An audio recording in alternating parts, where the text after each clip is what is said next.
من نص كيلو بس عملت 25 قطعة مقرمشين في وقت قليل. معايا هنا نص كيلو من البانيه، هنقطعهم صغير زي الشاورما. هغسلهم بقى واحطهم في مية وشوية من الملح وشوية من الخل.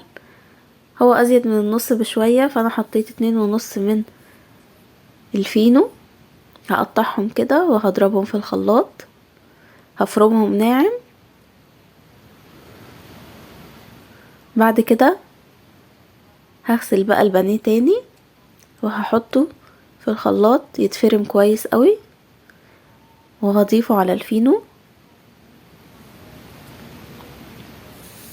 بعد كده هحط عليهم بيضة والتوابل، ملح وفلفل، توم باودر، بصل باودر، 7 بهارات، بهارات فراخ وبابريكا. نقلبهم كويس. اهم حاجة ان احنا نعجنهم كويس قوي مع بعض. هنحط بقى كيس تلاجة من تحت ومن فوق ونفردها كده بالنشابة. نحاول ان احنا نسويها كويس وما نرفعهاش قوي.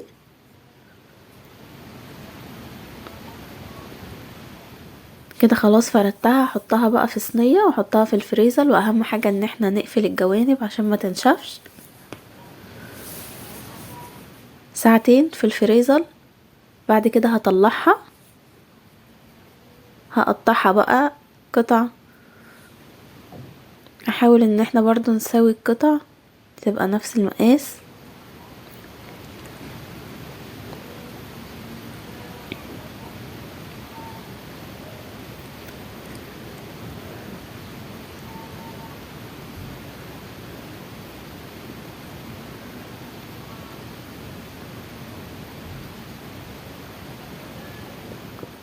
تقطعها سهل.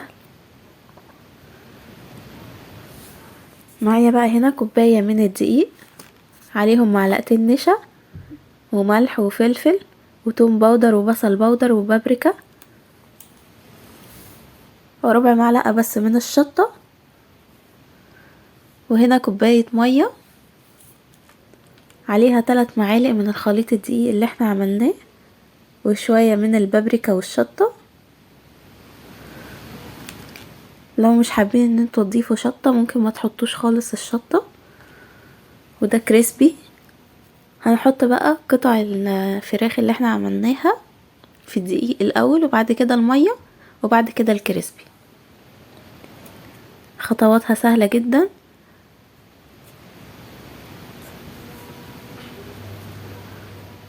عملت معايا كمية كبيرة،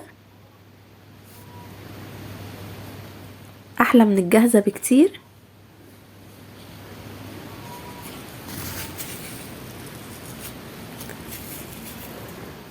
انا حطيتها في التلاجة شوية ساعة قبل ما اقليها. زيت غزير بقى ونار متوسطة.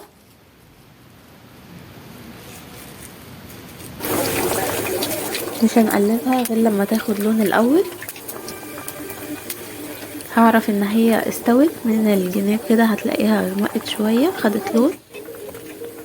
بعد كده هقلبها.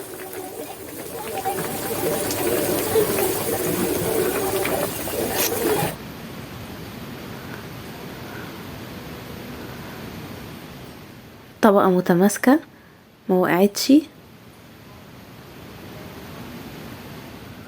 هنعمل الرز اللي احنا هنقدمه معاها. الرز المكرمل، معلقتين من السكر. هسيبهم كده لحد ما يتكرملوا. بعد كده هزودهم بالمية، ولما يغلي هضيف عليه الملح والفلفل الاسود. بعد كده هغسل الرز واضيفه مع المية. الاول النار تبقى عالية لحد ما يتشرب، وهوطي عليه خالص لحد ما يستوي. طعمه حلو جدا. السكر ما بيبانش في الرز خالص، هو عشان يديله لون حلو. بص بقى صوت القرمشة فظيع، بتقرمش جدا. طعمها حلو قوي، طبقة متماسكة عليها. لو اول مرة تشوفوا القناة تشتركوا، تعملوا لي لايك. ده عمرنا واحنا بنعملها غلط. تعالي بقى شوفي الجديد، خطوات سهلة. يلا نبدأ. اول حاجة هنا انا معايا 5 قطع من البانيه، يعني اقل من نص كيلو. هنقطعها كده شرايح.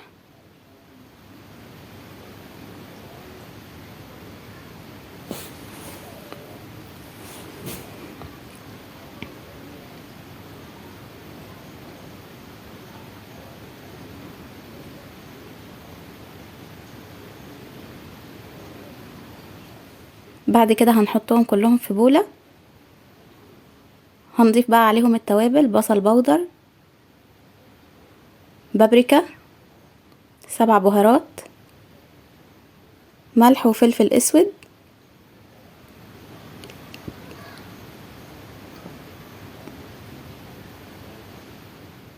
بيضة.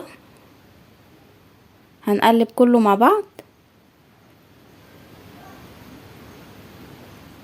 هنضيف معلقة صغيرة من الخل. مش هنسيبها في التتبيلة ولا حاجة، هنشتغل بيها على طول. 3 معالق من الدقيق و3 معالق من البقسماط في بولة تانية كده. شوية ملح وشوية فلفل اسود، نقلبهم مع بعض.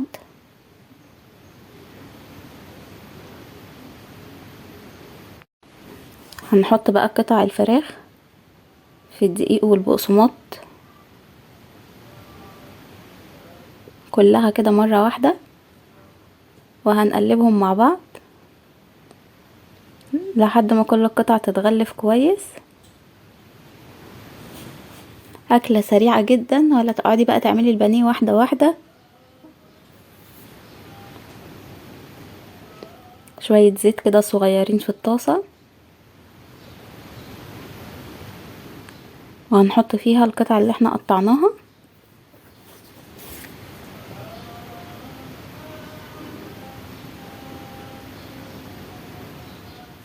اول ما هنطلعها من الدقيق والبقسماط هنحمرها على طول.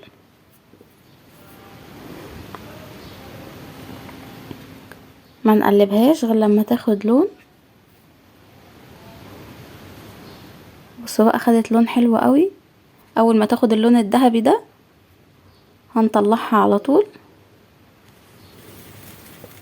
طعمها كمان وهي كده تحفة. هنسلق بقى المكرونة، مية مغلية عليهم شوية زيت والملح. هنسلقها نص سلقة بس. لازم يبقى فيها الخط الابيض ده كده لما نقسمها. هنقطع بقى قطع البانيه دي حتت صغيرة.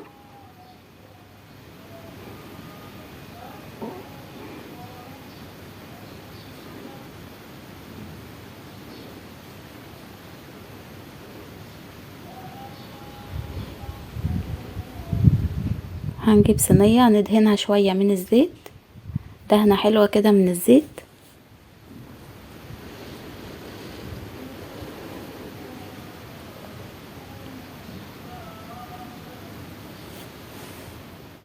وقبل ما نكمل تعالوا نشوف عملنا البشاميل ازاي. ده نص كيلو من اللبن، عليه نص رتل من المية او الشوربة، لو حبيتي تزوديه شوربة او مية عادي، الاتنين عادي. و5 معالق من الدقيق. احنا هنعمله على البارد، مش هنحمر الدقيق كده، بيبقى اخف كتير من ان احنا نحمر الدقيق، ما بيستهلكش سمنة كتير. هنقلبهم مع بعض. هنحط معلقة واحدة بس من السمنة على البارد كده، وبعد كده هنرفعه على النار. لو حسينا ان هو تقل بقى معانا على النار، هنزوده لبن او مية لحد ما نوصل للقوام اللي احنا عايزينه.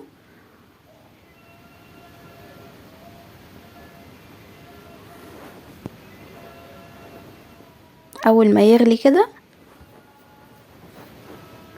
هنقفل عليه. بعد ما يبرد خالص هنضيف عليه بقى بيضة والملح والفلفل، ما نزودش فلفل عشان ما يغمقش.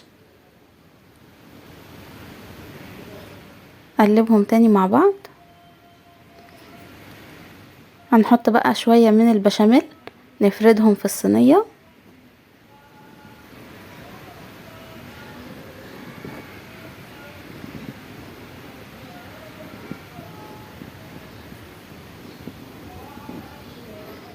والمكرونة مش هنحطها بقى طبقات ولا اي حاجة، هنضيف كل المكرونة كده ونفردها في الصينية. بعد كده هنضيف البشاميل كله على الوش، هو هينزل على المكرونة وهيدي طعم حلو قوي، احسن من ان احنا نقلبهم مع بعض بتعجن كده، احلى بكتير. هنحط بقى قطع الفراخ كده على الوش من فوق نفردها، وشوية من الزيتون كمان لو حبيتي تضيفي انا اسفه مش عارفه اجمع الكلمه، موتزاريلا. لو حبيتي ان انت تضيفي عليها موتزاريلا هتبقى تحفه جدا. كده بقى بعد ما خرجت من الفرن حطيناها على الشبكه لحد ما خدت لون. ممكن كمان تشغل عليها الشوايه بس تاخد لون من فوق.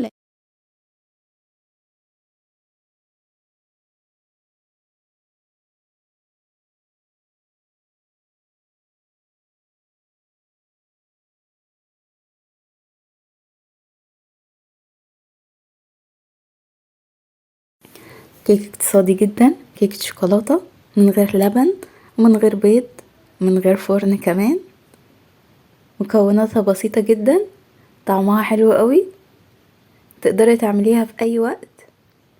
لو عندك شوية دقيق هتعملي احلى كيكة.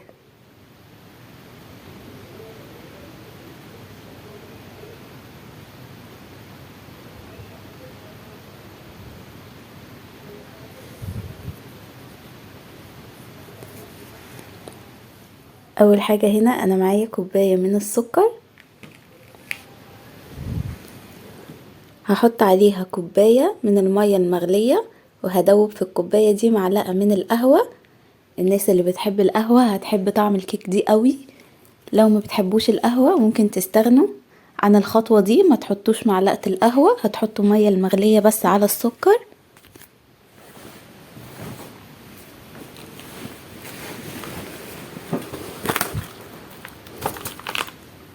هندوب كده معلقة القهوة في المية المغلية. بعد كده هضيفها على السكر.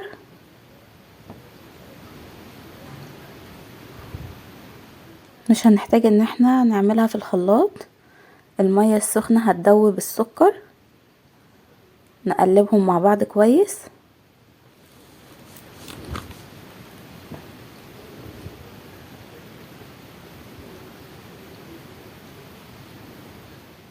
هنفضل نقلب لحد السكر ما نتأكد ان هو داب خالص. كوباية بقى ونص من الدقيق ننخلهم.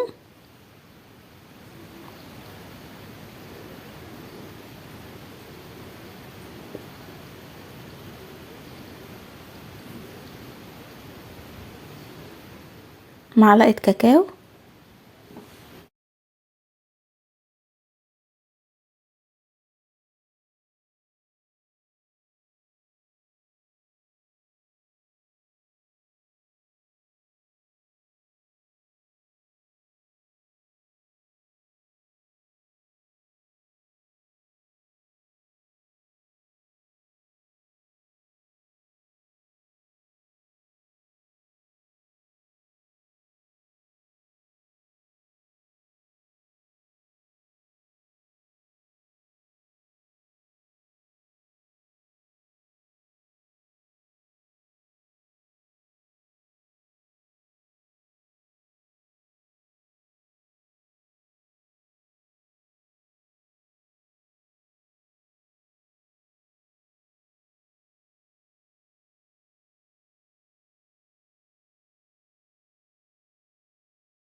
اكتر كيكة هشة ممكن تاكلوها، مقادير مظبوطة جدا، مش هتهبط منكم ابدا، ألذ كيك ممكن تاكلوه. لازم تجربوا الطريقة دي في الكيك، هتعجبكم جدا.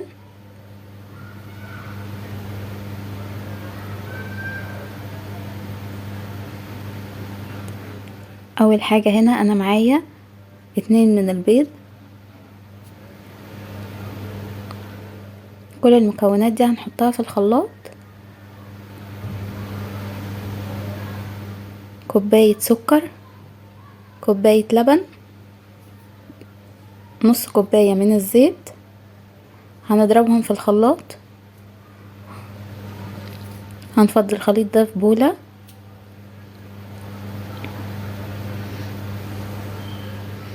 هنضيف عليهم بقى كوباية ونص من الدقيق. دي اول كوباية هننخلها.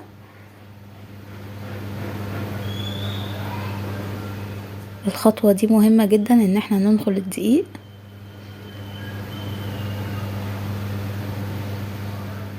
هنضيف نص كوباية تاني من الدقيق.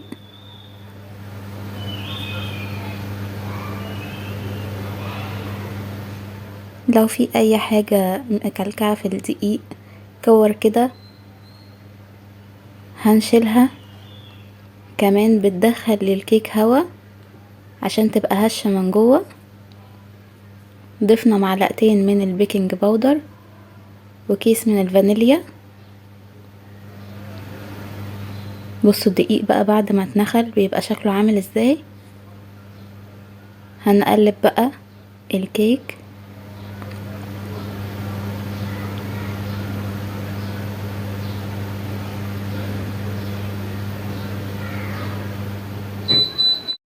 هنقلب لحد كل المكونات ما تتخلط مع بعض كويس.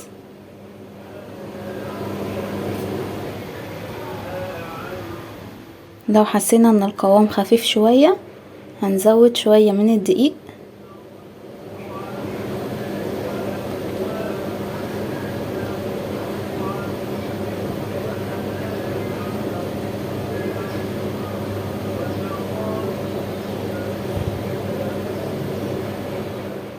هنجيب بقى صينية نحط فيها دهنة بسيطة من الزيت.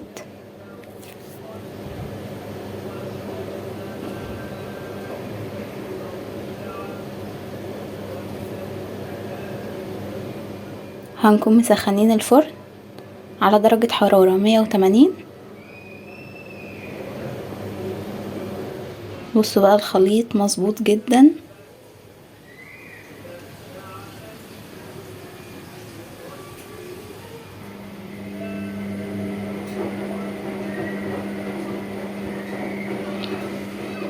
هندخلها الفرن. هي قعدت في الفرن نص ساعة. اهم حاجة ان احنا نراقب الكيك كل شوية، ما نفتحش عليه قبل تلت ساعة عشان ما تهبطش مننا. طريقة سهلة جدا للكيك، مقاديرها مظبوطة، طعمها بجد خطير وريحتها مش هتهبط منك ابدا. احلى كيك ممكن تعمليها، هشة ومرتفعة، لذيذة جدا.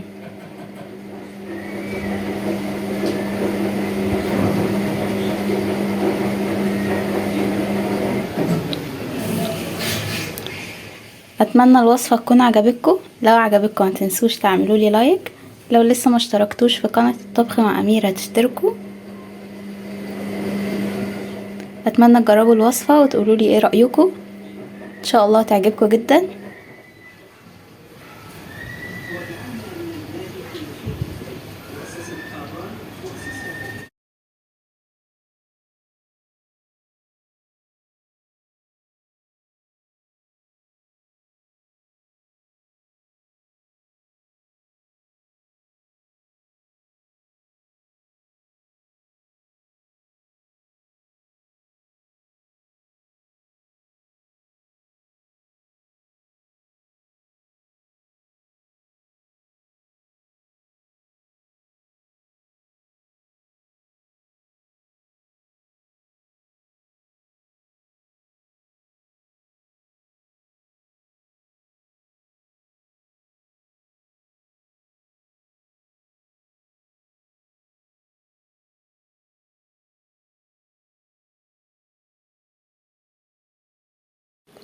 كفتة الحيتي مش هنجيبها من المطعم تاني، احنا جبنا المطعم في البيت. كل اللي هيدوقها مش هيصدق ان انتي اللي عاملاها، من شكلها وطعمها وريحتها بجد تحفة. خطوات مهمة هتخلي الكفتة زي اللي احنا بنجيبها من بره بالظبط. طعمها كان لذيذ جدا.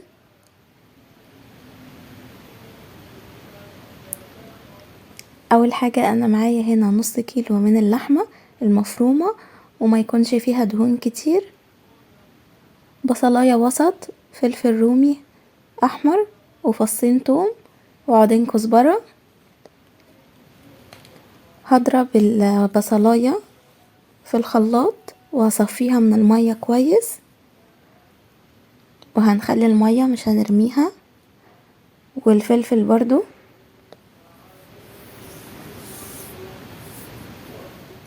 هنضربه في الخلاط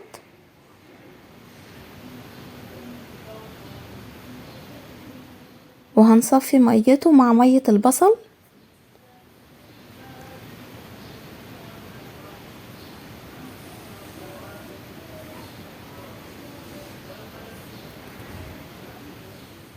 اهم حاجة نصفيهم كويس قوي، ما يبقاش فيهم مية خالص عشان الكفتة ما تفكش مننا.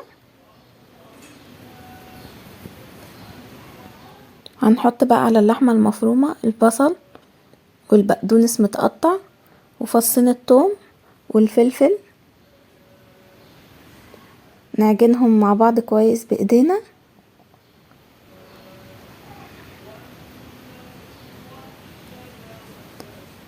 نخلطهم كده مع بعض،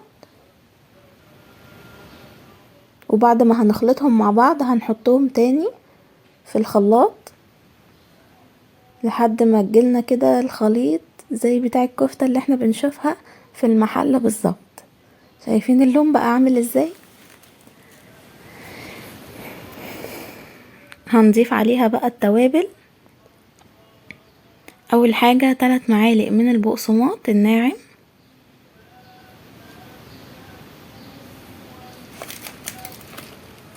بعد كده نص معلقة من البابريكا والسبع بهارات والفلفل الاسود والملح،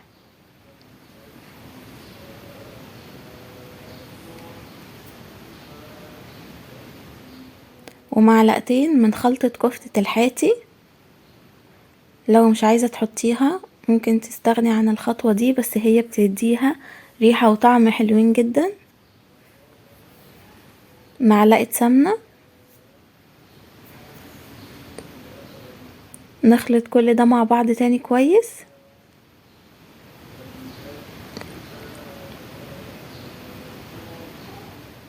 عايزة اقولك من قبل ما تستوي وهي ريحتها بجد كانت تحفة والوانها خطيرة.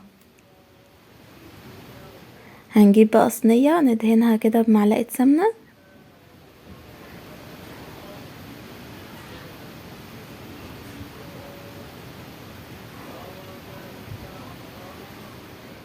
هنبتدي نصبع الكفتة. ممكن تصبعيها على عود خشب، على سيخ كفتة زي ده. لو في شفاطة تخينة شوية ممكن تصبعيها عليها عادي جدا، اي حاجة. وهناخد بقى من مية الفلفل ومية البصل ونصبع بيها الكفتة ونعمل فيها الدواير دي، بتخلي شكلها حلو جدا.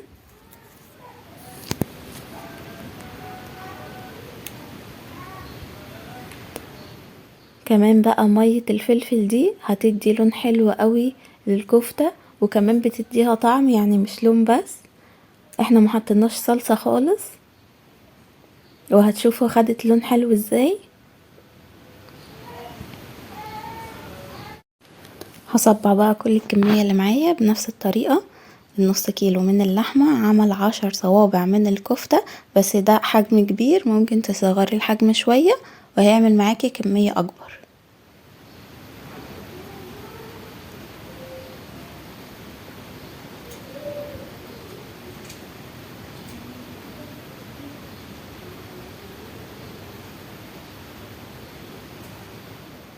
هندخلها بقى الفرن على درجة حرارة 220 على الشبكة لحد ما تاخد لون وتستوي.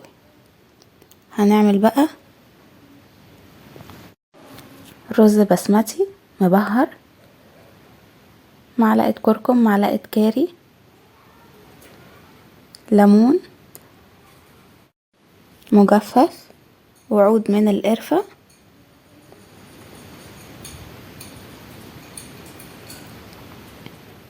والملح. وده نص كيلو من الرز البسمتي. هنضيف له بقى المية، وحطينا كمان ورقتين من اللورة. اول ما يتشرب ميته هنوطي عليه لحد ما يستوي. بس مفلفل بقى ولونه حلو، وطعمه كمان كان حلو جدا. هنعمل كمان عيش التورتيلا، سهل جدا. كوباية من الدقيق، معلقتين من الزيت، رشة ملح، وتلت كوباية مية سخنة هنزودها بالتدريج. نعجنهم مع بعض كده لحد ما نلاقي العجين بقى كويس معانا واتخلط كويس.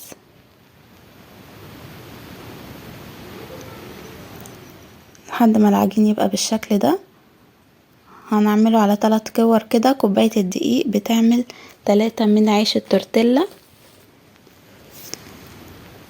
مش بنسيبها ترتاح ولا هتتخمر ولا اي حاجة. نفرده كده على الدقيق،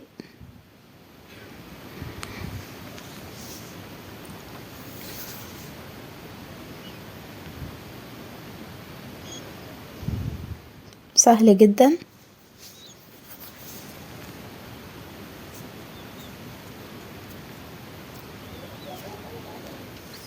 مكوناته كمان قليلة قوي، يعني هو شوية دقيق ومية وزيت.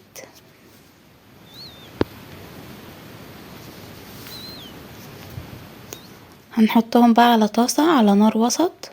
بصوا هو بينفخ ازاي، بصوا شفتوه حلو جدا.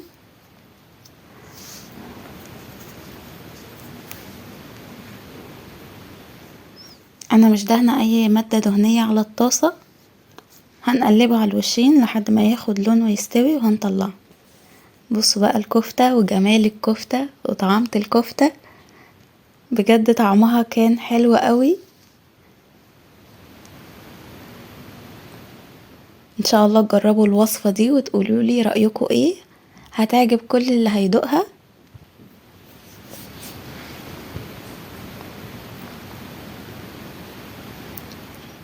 عيش التورتيلا بقى كمان معاها.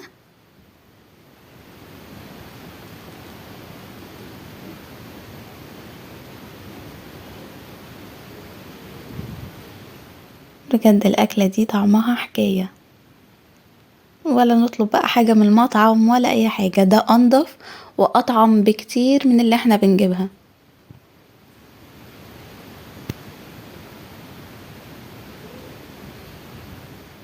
بصوا من جوه كمان عاملة ازاي. العيش التورتيلا والطحينة كمان.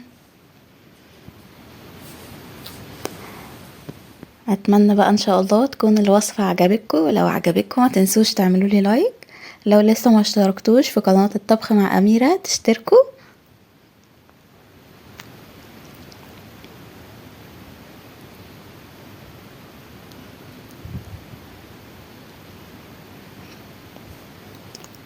الكفتة لونها وطعمها خطير.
العشاق الاوريو احلى كيكة ممكن تعملوها في 5 دقايق وهتكون جاهزة.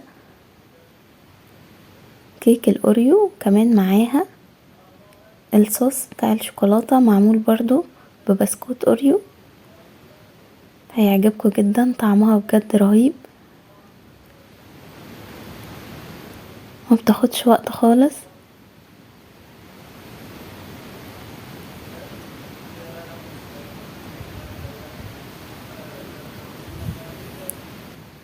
اول حاجة هنا معايا 6 من بسكوت الاوريو،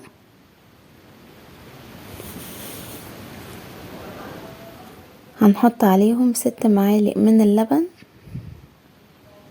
لكل واحدة اوريو معلقة لبن كبيرة.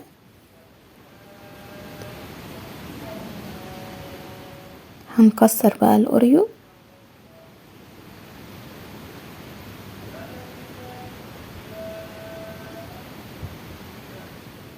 هنقلبه كويس لحد ما يتخلط مع اللبن.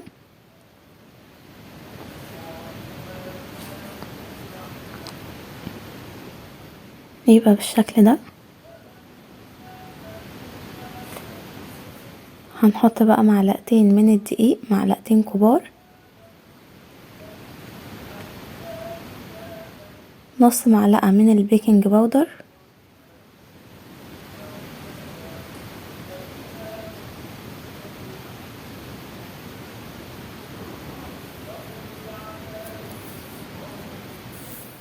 الخليط تقل معايا شوية فانا هخففه بمعلقتين من اللبن. انتوا برضو شوفوا الخليط هيبقى عامل ازاي معاكم، لو حسيتوا ان هو تقل هتخففوه باللبن، عايزينه يبقى زي خليط الكيك.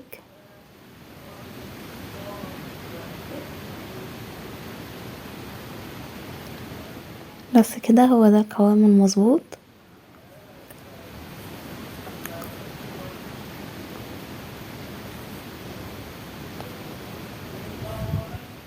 هنحط بقى واحدة بسكوت اوريو في النص كده،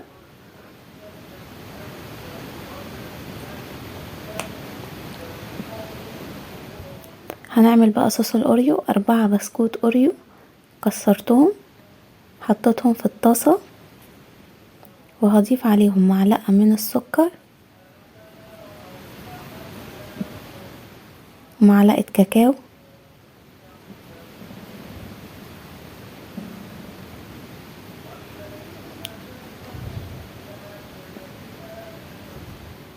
نص معلقة من النشا،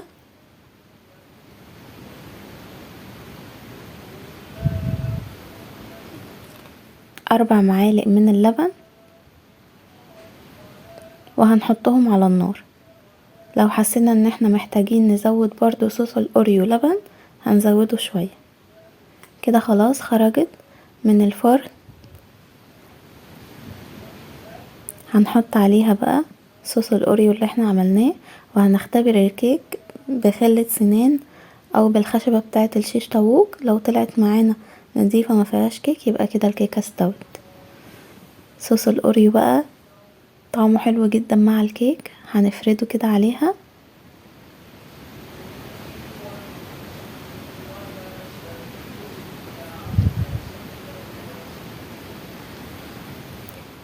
اتمنى تجربوا الوصفة، هتعجبكم جدا.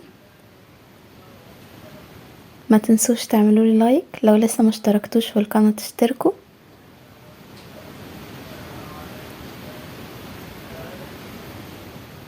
البسكوتة كمان اللي حطيناها في نص الكيك بيطلع منها حتت كده في المعلقة، بيبقى طعمها حلو جدا مع الكيك ومع صوص الاوريو.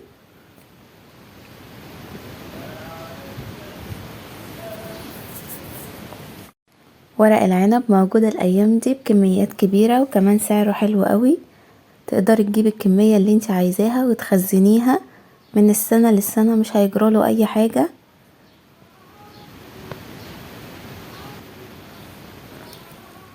اول حاجة بقى هنا معايا ورق العنب زي ما هو كده، مش هنغسله ولا هنجيب عليه مية خالص. هنفك لفة لفة وهنقص العنقود بتاعها ونرصه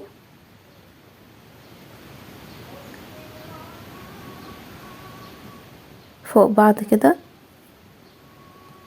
هنعمل الكمية كلها بنفس الطريقة.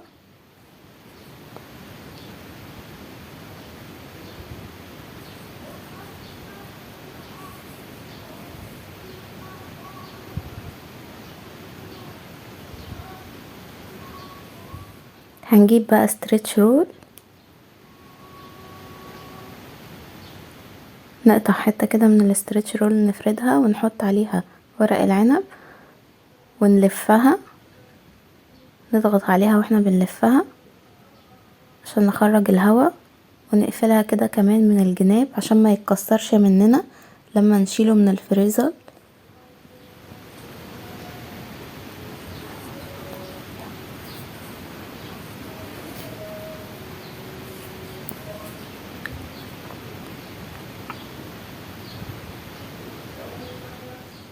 هنلف كده الاسترتش رول على ورق العنب،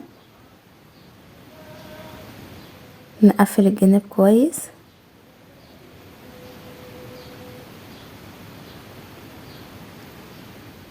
بالطريقة دي هتحفظي ورق العنب مدة طويلة، مش هيحصل له اي حاجة.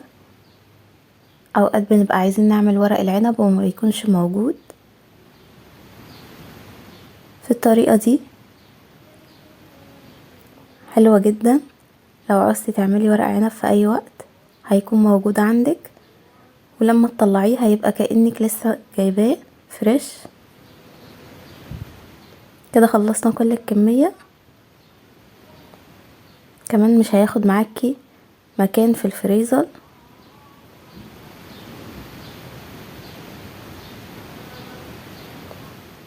اتمنى الوصفة تكون عجبتكم، ما تنسوش تعملولي لايك.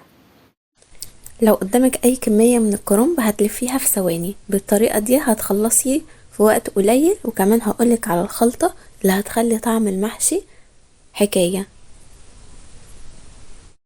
مش هياخد منك وقت خالص. اول حاجة هنا انا معايا كرنباية وسط، هشيل الراس بتاعتها. بعد كده هبقى حاطة مية على النار، مية بتغلي هنحط عليها الملح والكمون وربع كوباية من اللبن. هتضيع ريحة السليق الكرنب خالص، مش هيبقى فيه ريحة. هنحط بقى الكرنباية كده الاول، بعد 3 دقايق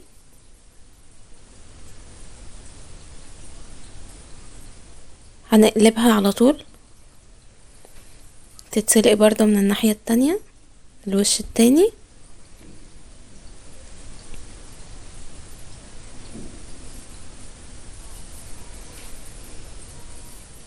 وهنطلعها على صينية. انا بقى معايا كيلو من اللحمة، خدت منها الحتت الملبسة اللي فيها دهنة، وهنسلقها عشان الشوربة دي هي اللي هنسقي بيها المحشي. وحطيت في الشوربة طماطم وجزر ورق لورا حبهان وفلفل اسود، وقبل ما اقفل عليها ب10 دقايق هحط الملح.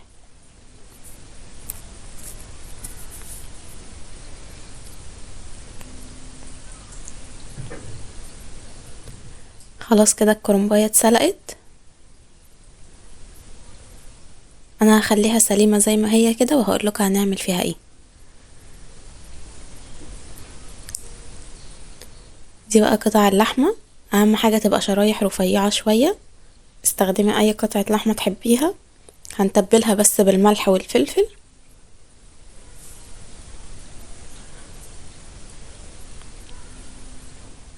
من الوش والظهر هنقلبها عشان نتبلها برضو من الوش التاني.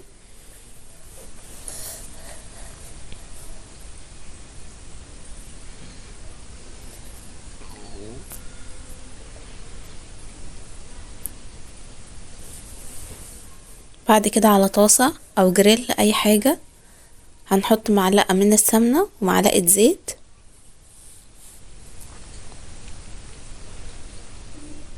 وهنخلي اللحمة تتشوح تاخد لون حلو، وكمان تستوي نص تسوية.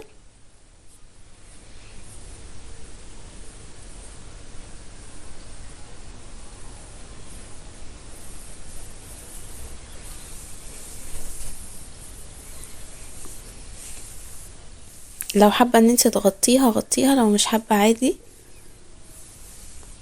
بصوا خدت لون بقى، هو ده اللون المطلوب.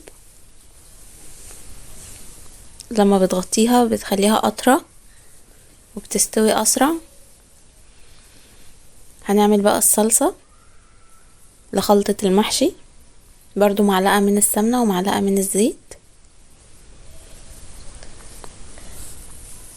بصلتين مبشورين ناعم. هندبلهم بس يدبلوا، مش هنخليهم ياخدوا لون. هنحط عليهم ملح وفلفل وبابريكا. توابل دي للصلصة بس، لسه هنحط التوابل التانية على باقي الخلطة.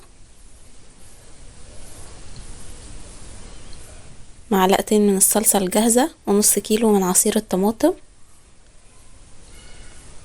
نقلبهم مع بعض وهنسيبها بس تاخد غلوتين وهنقفل عليها. كده خلاص خلصت.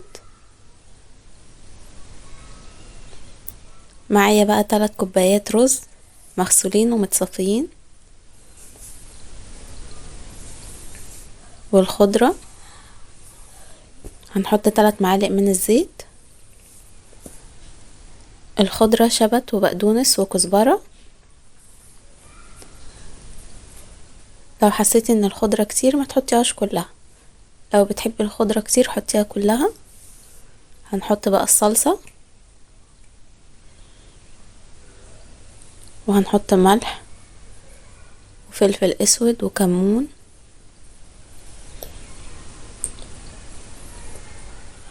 بابريكا وال7 بهارات. هنقلب الخلطة كلها مع بعض. لما الصلصة بتبقى كتير بتدي لون حلو للخلطة، والبهارات كمان بتخلي طعمها حلو قوي. احنا هنرص ورق الكرنب كده، وهنشيل الجزء اللي في العروق ده مرة واحدة، وهنسيب الورق سليم زي ما هو كده، مش هنوضبه، مش هنقعد نقطعه قد بعض، هنسيبه زي ما هو كده سليم. وهنقول لكم هلفه ازاي دلوقتي. دي الحلة اللي انا هعمل فيها المحشي. هنحط فيها جزراية وطماطماية وبصلاية متقطعين شرايح، وهنرص عليهم اللحمة.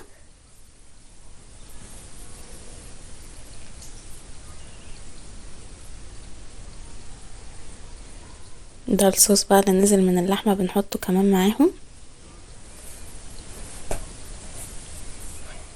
الورقة بقى السليمة اللي احنا سيبناها زي ما هي هنحط فيها شوية من الرز كده،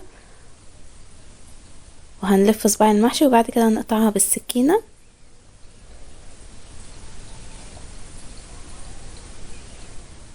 الطريقة دي بجد سريعة جدا، مش هتاخد معاكي وقت،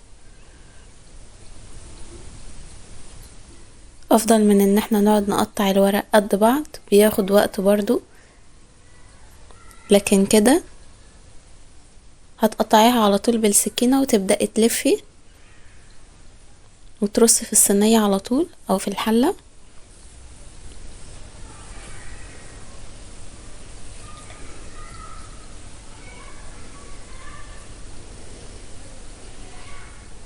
بنلف بس لفتين كده، وبعد كده نقطعها بالسكينة على طول، مش بتاخد وقت خالص.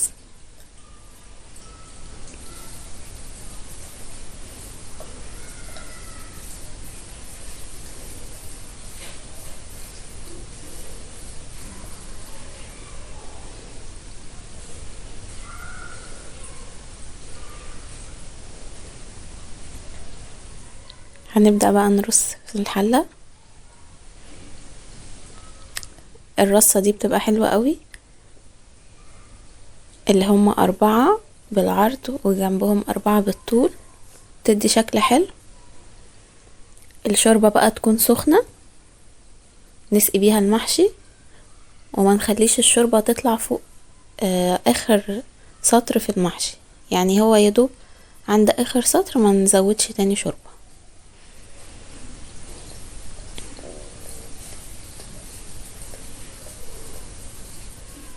الاول هنبقى معليين النار على المحشي لحد ما يتشرب، بعد كده هنوطي خالص وهنحط على وشه بس معلقة من السمنة، تدي لون وريحة حلوين جدا وطعم كمان.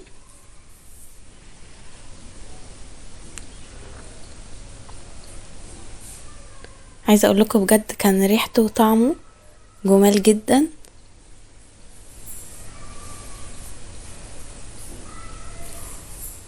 اتمنى بقى الوصفة تكون عجبتكم. لو عجبتكم ما تنسوش تعملوا لي لايك، لو لسه ما اشتركتوش في القناة تشتركوا.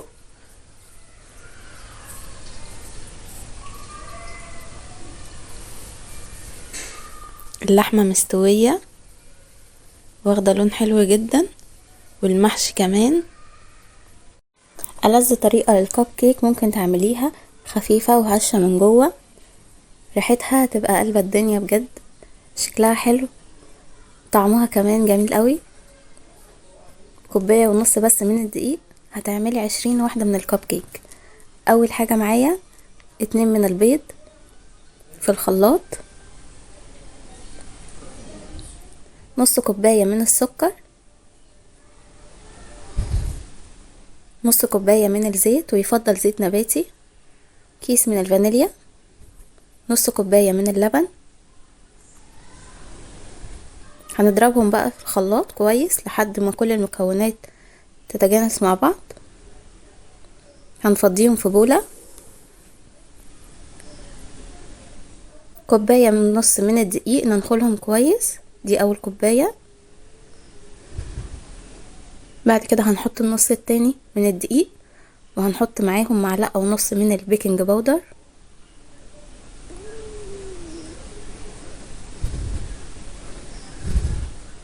نعملهم بقى بالمضرب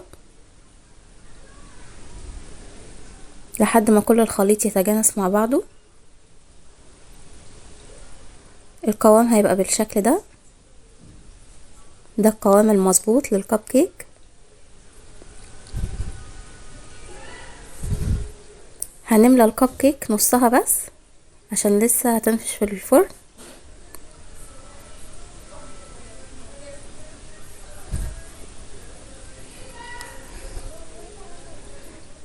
وهناخد معلقة من الكيك الفاتح ده هنحطها في كيس تلاجة عشان نزين بيها، وهنحط معلقة ونص من الكاكاو على الخليط، لان انا هعمل نص فاتح، نص الكمية فاتح ونص غامق بالكاكاو، وربع كوباية من اللبن. هنخلط بقى كل المكونات دي تاني مع بعض.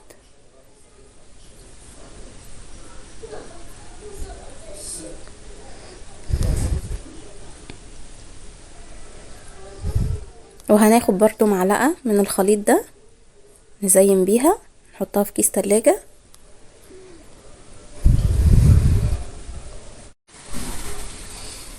وهنحط باقي اكواب الكب كيك بخليط الكاكاو اللي احنا عملناه.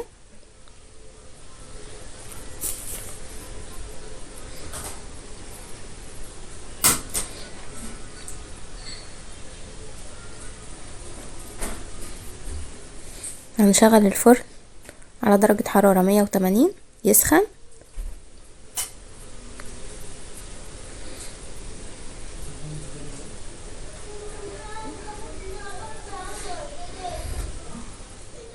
هنزين بقى الكيك، زينوه بالشكل اللي انتوا تحبوه.